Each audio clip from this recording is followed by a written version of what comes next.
પોરબંદરની eagle group સંસ્થા દ્વારા સાપનું રેસ્ક્યુ કરી પ્રકૃતિના ખોળે આઝાદ કરાયો।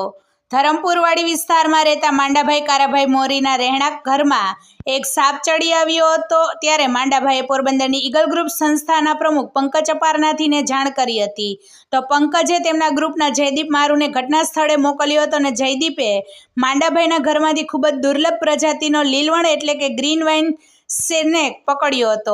આ સાપ વધારે પડતો જંગલ વિસ્તારમાં જોવા મળે છે, ક્યારેક ભાગ્યે જ રહેણાંક વિસ્તારમાં ચડી આવે છે અને આ સાપ મધ્યમ ઝેરી હોય છે, જે માણસ માટે કોઈ પણ રીતે નુકસાનકારક હોતો નથી। આ સાપનું રેસ્ક્યુ કરી પ્રકૃતિના ખોળે આઝાદ કરી દેવામાં આવ્યો છે। રિપોર્ટર સિદ્ધાર્થ બુદ્ધદેવ, પોરબંદર। વધુ સમાચાર જોવા માટે અમારી યુટ્યુબ ચેનલને સબસ્ક્રાઇબ કરો અને અમારા ફેસબુક પેજ અને ઇન્સ્ટાગ્રામ પેજને ફોલો કરો।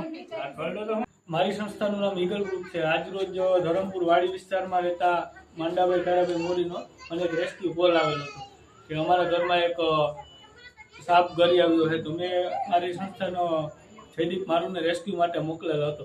તો આ ખૂબ જ દુર્લભ પ્રજાતિનો લીલવાણ એટલે કે ગ્રીન વાઇન સ્નેક ગણાતો, ત્યાંથી આ સાપનું રેસ્ક્યુ કરવામાં આવેલ છે। આ હડપ ખૂબ જ દુર્લભ હોય છે અને મોસ્ટ ઓફ જંગલ વિસ્તારમાં જોવા મળે છે, રહેણાંક વિસ્તારમાં બહુ ઓછો જોવા મળે છે। ખૂબ દુર્લભ પ્રજાતિનો સાપ છે।